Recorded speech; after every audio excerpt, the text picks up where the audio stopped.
Hey, what's up, Reefers? Welcome to my relatively messy computer room or work office. Today we're finally gonna talk about this guy right here. I have not really touched on it because it's kind of in flux. I rip a lot of things out, put a lot of things in, but I think the corals have settled in a little bit more now, so I'm comfortable sharing. So let's dive into it. Because it has been a while since we've talked about this system, let's give a overall stat first just to establish what this system is like. It's a little bit blue right now. We'll adjust it when we dive deeper into the tank, but for now this is like an overview. This is a 17-gallon rimless tank. I forget the exact brand, but the brand really is not important because it's really just a rimless tank. But this is a 17-gallon. We'll look at the inside in a little bit, but in terms of equipment, for water circulation, I have the EcoTech.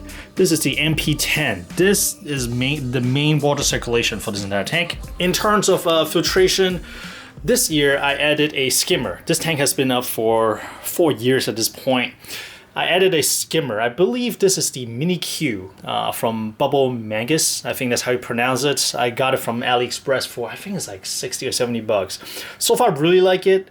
It does actually pull things up, not like the skilter I used back in the days. The skilter is one of the ones that I remember for smaller tanks. Same thing, the Red Sea Prism from way back then. But in terms of water filtration, that's it. Skimmer is all I got.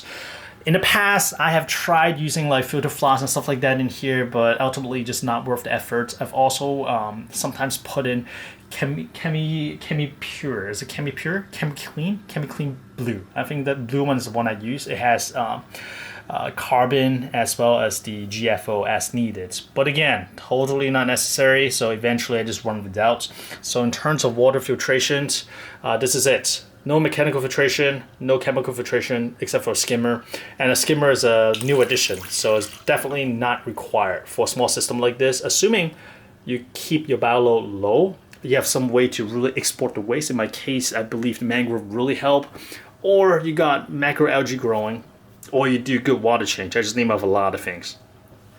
With the equipment of this 17-gallon tank, I do have a heater in here. I think it's maybe like a 50-gallon.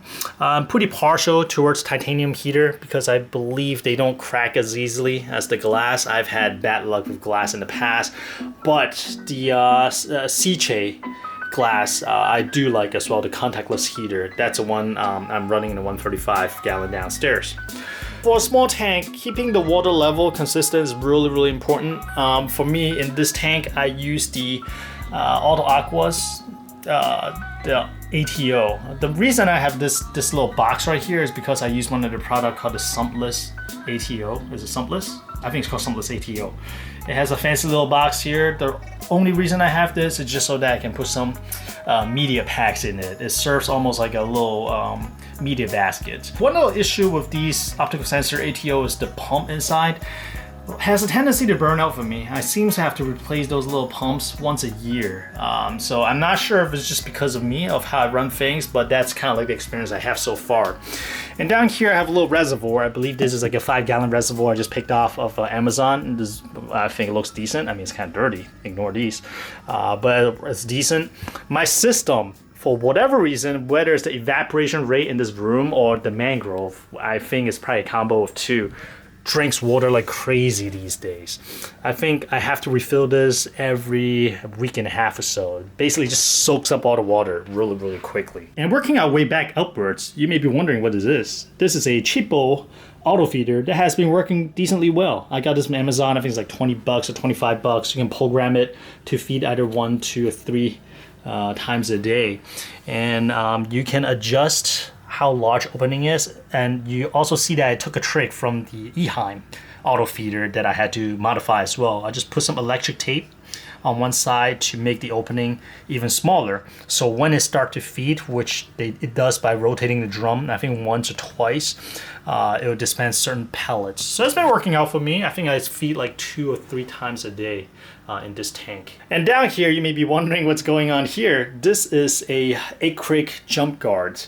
Back in the days, we just buy a big piece of 8 crates. 8 crates are essentially the light diffuser that you buy from hardware store, and you use a screwdriver to kind of chip it into the dimension that you want.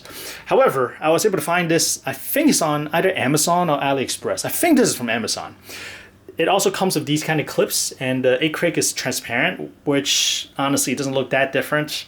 But these clips are clutch. These are amazing, and you can just kind of position however you want and cut the acrylic however you want to fit it. As you can see, the layout for this acrylic is slightly wonky simply because I need to cut out for the mangrove trunk as well as the skimmer. So my biggest fear is the clownfish find some way to jump onto the acrylics or slide out from here. But so far, so good, and I feel a little bit better with acrylics on top. If I remember right, this was like maybe 20 bucks or something around there. And if I did get this from Amazon, I'll have a link in the video description below as well if you're interested. Now moving on up here, for lighting for this tank, I do have the Ecotech the XL30. I think this is a Gen 4. And Gen 4 to me is, I love the Gen 4. It's just super powerful and the price is right these days. Especially if you get like secondhand, usually you can get them for pretty cheap. I use the Gen 4 simply because I have it and it's 2 pucks. So I believe it has a pretty good coverage for the tank.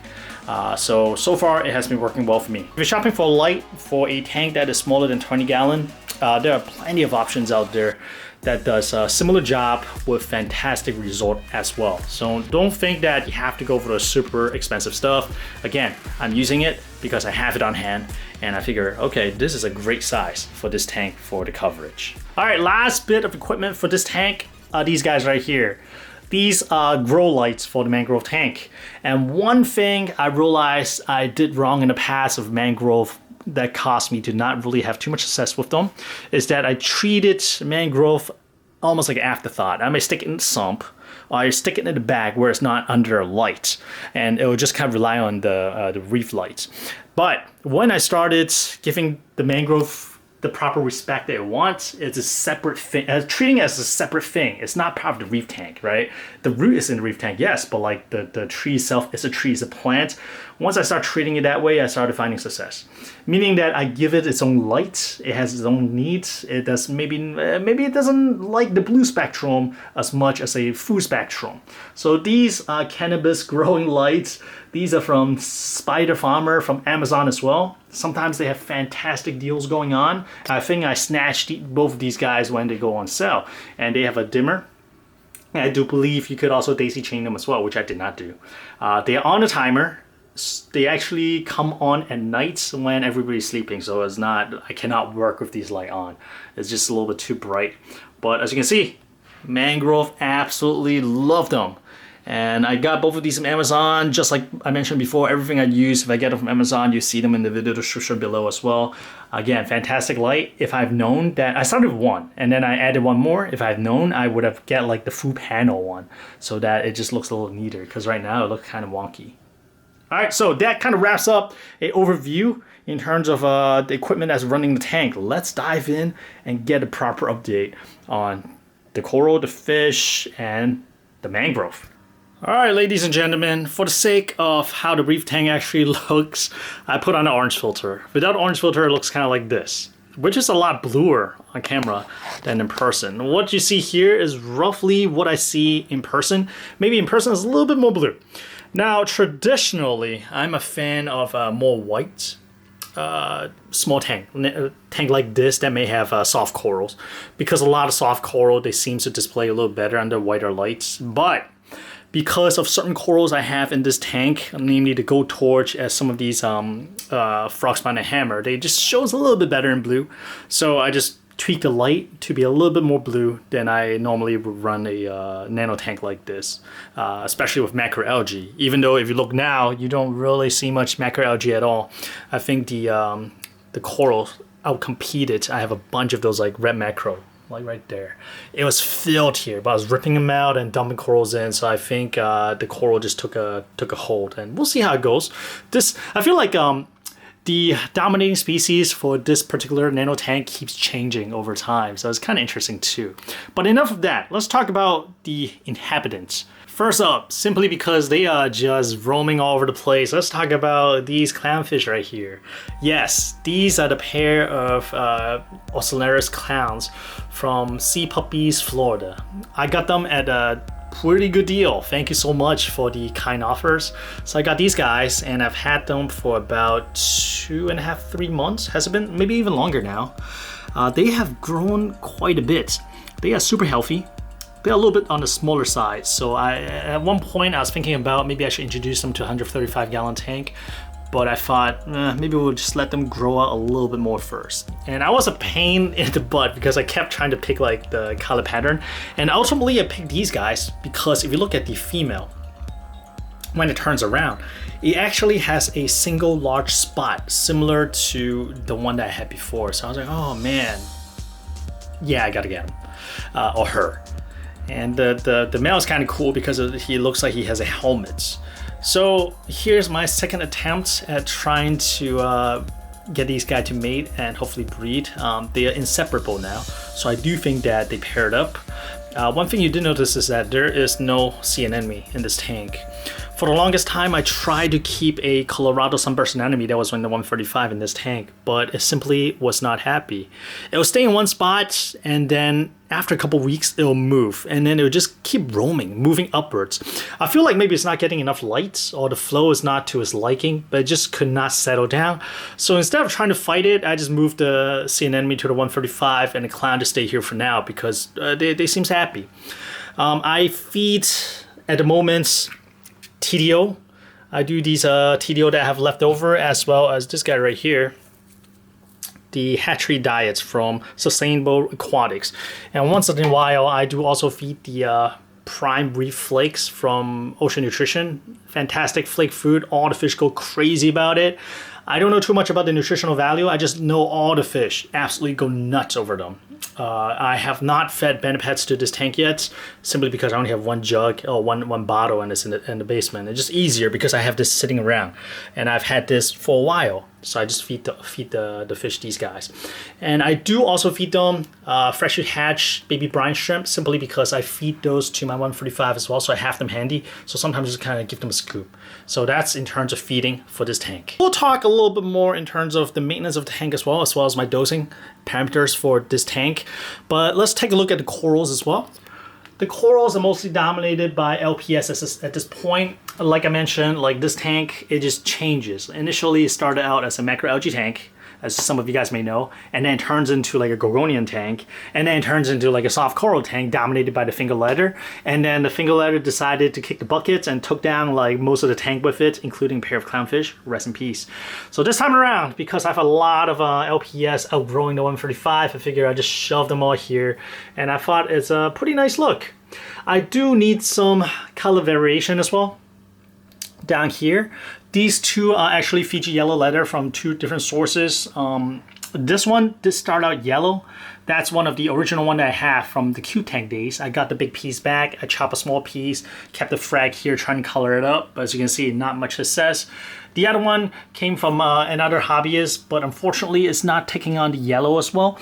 However, in this tank is beautiful yellow, so I sum it up to the issue with the light spectrum that I use. I think down the road, I may try a 93-gallon cube tank. I may go back to meta halite. I've never tried it, always curious about it. So I'll keep these around until that point to kind of continue with the test. But these are Fiji yellow. This one, I believe, is Gazilla mushroom, or Rhodectus. This came in with a trade. I was totally not expecting this coral, so it was a fantastic surprise. So huge fangs, although I'm not 100% sure if this is a true Gazilla or not, but as you can see, absolutely beautiful. Now up here is Gold Torch. I think I have a mixture of Indo Gold as well as New York Nicks Gold here, and these are the same ones from the 135 gallon. And these torch, surprisingly, I was afraid the flow is a little bit low, but they're surprisingly happy in this tank. They actually really fluffed up, and I do think that they look beautiful, and probably even better in this tank than the 135 for whatever reason. It's odd.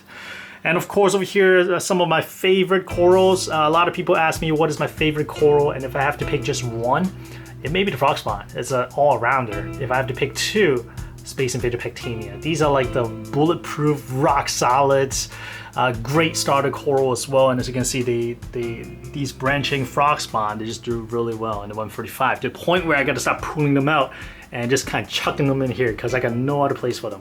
So we got some frog spawn here, we got some hammer here, and we got, that guy is the Prince of Darkness from ACI.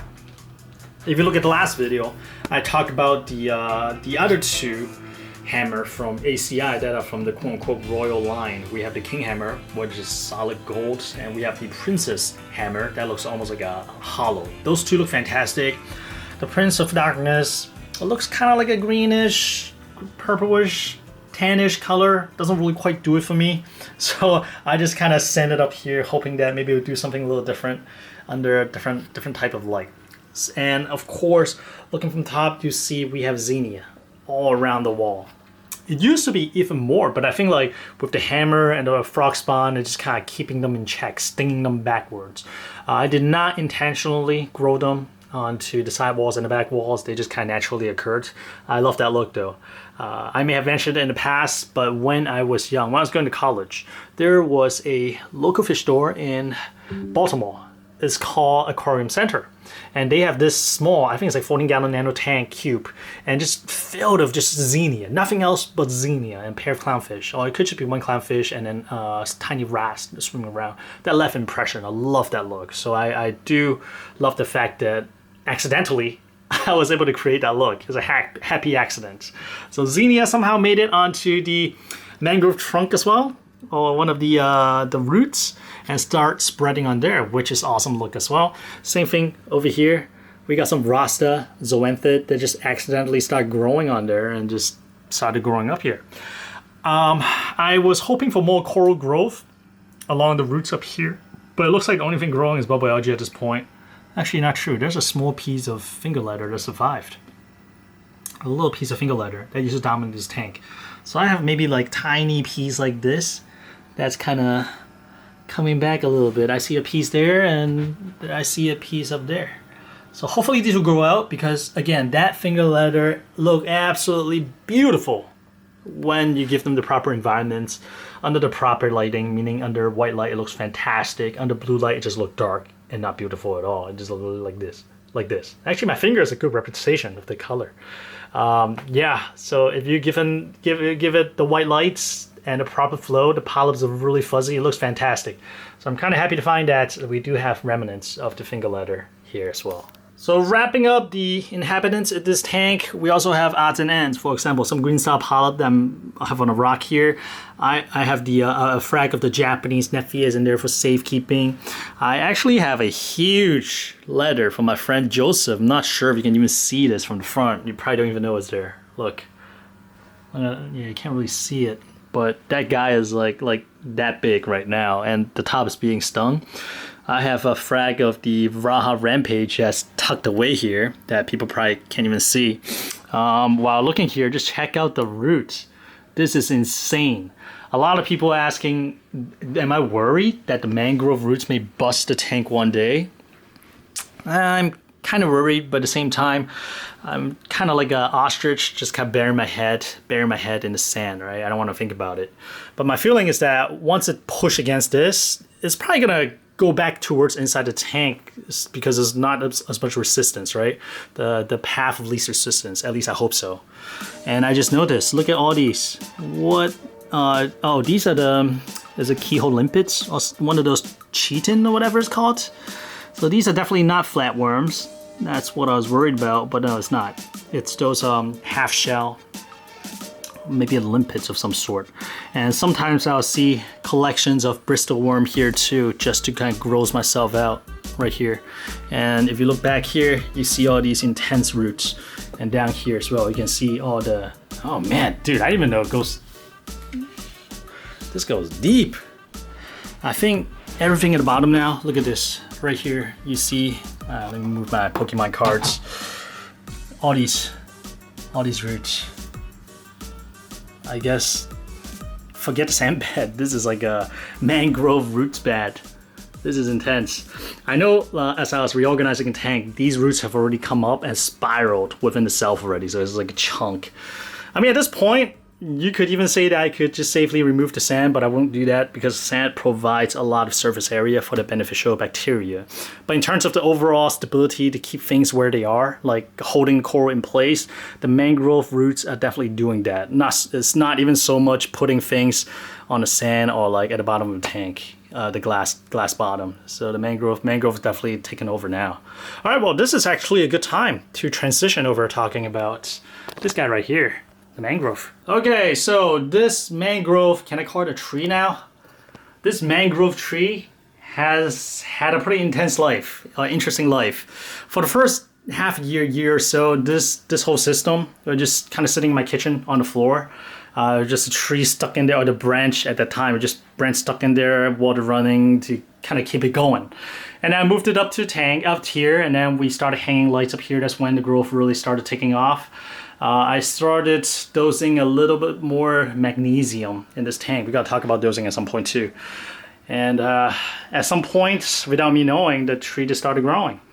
And earlier this year, I took off a big branch, I think is this one, accidentally, while talking to Taylor. It's totally my fault. We're like, yeah, we're gonna cut up here, we're gonna leave that branch, we're gonna cut off all the random stuff. But I accidentally cut one note down and just took out that whole chunk. But looking at it now, that was a happy accident, right? It looks nice and clean. It's a lot bushier now. I do notice that maybe 2 or 3 times a year it would drop an insane amount of leaves, at least like 10 leaves down. They're usually closer down at the bottom, and that's usually when I freak out. So I usually freak out over the tree maybe 2 or 3 times a year. And during this period of time is when I start shoving like root tap into the sand because I feel like, oh, maybe it's not getting enough nutrient. That's why it's dropping leaves. But supposedly, having like yellow leaves near the bottom is natural for mangrove, and that's how they kind of take away energy from the old leaves and invest them into new growth. And we do have a lot of new growth. I do not spray down my red mangrove, but of course if you live in a really dry area like Colorado, because I was watching one of I think Jake's old video and also Julian's discussion on whether you should spray mangrove or not. But unless you live in those kind of area, yeah, but for sure keep the humidity level up. But I'm in Maryland, so everything is okay without spraying. So I do not spray my mangrove unless, obviously, look at this. If I see a lot of dust on the leaves, then I may spray it down and then wipe them down, just so that they're more efficient in terms of the photosynthesis. In terms of the root taps I use the Flourish taps. This guy right here, I just pull like 3 or 4 of these little bits and just kind of try my best to shove them down into the sand bed. It's tougher these days because like it's all roots down there. It's really hard to find space to really shove it all the way in, but I try my best. So far so good.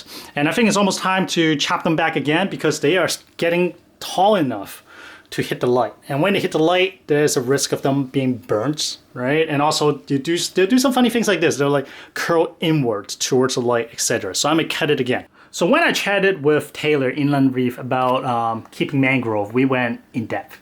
And he shared a lot of tips, including what's a proper way to prune them, how to prune them, and for example, if you want this branch to go this way, what is a way to cut it to ensure that the branch will grow out this way, right? So he has all kind of tips, and I'll include a link in the back, this top right corner, if I do it right, that will link to that video, because there are a lot of knowledge drop in that video, and if you have mangrove, I think it'll be fantastic. All right, with that quick bit with the mangrove out of the way, let's talk about upkeep as well as dosing. What do I dose and what kind of maintenance do I do with this tank? First, let's turn off the lights. Alexa, turn off mangrove lights. Alexa, turn off mangrove 2. All right, oh, so dark. All right, so in terms of upkeep, water change is the main thing I do for this tank, and I feel bad saying this. I do water change maybe every 4 months on this tank. Ideally, I should do it weekly. I do not.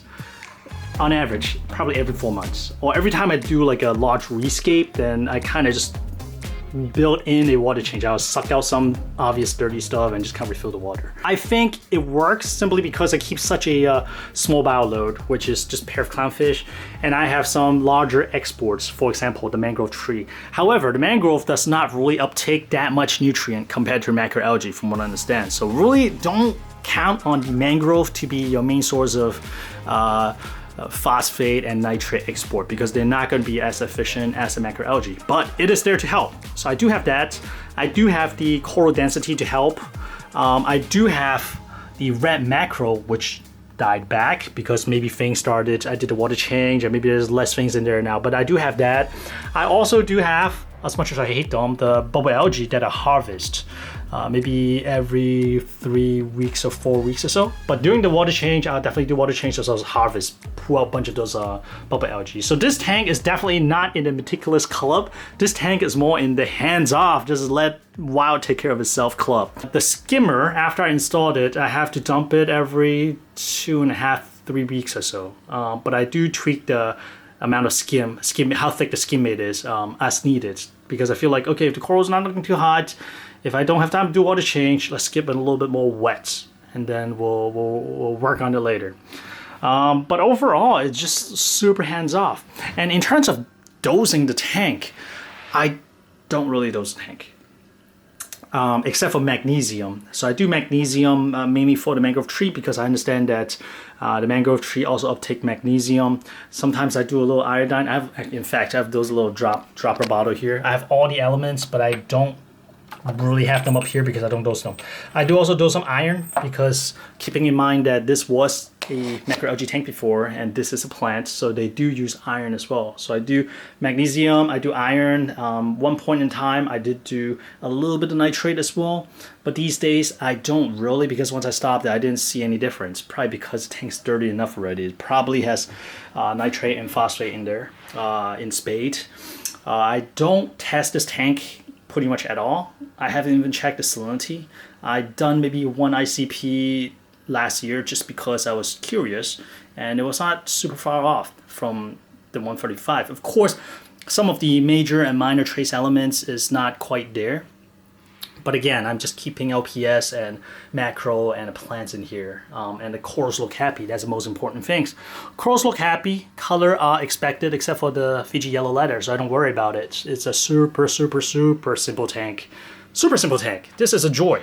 If I only have one reef tank, with this tank, I will be bored because there's not a lot of things I could tweak.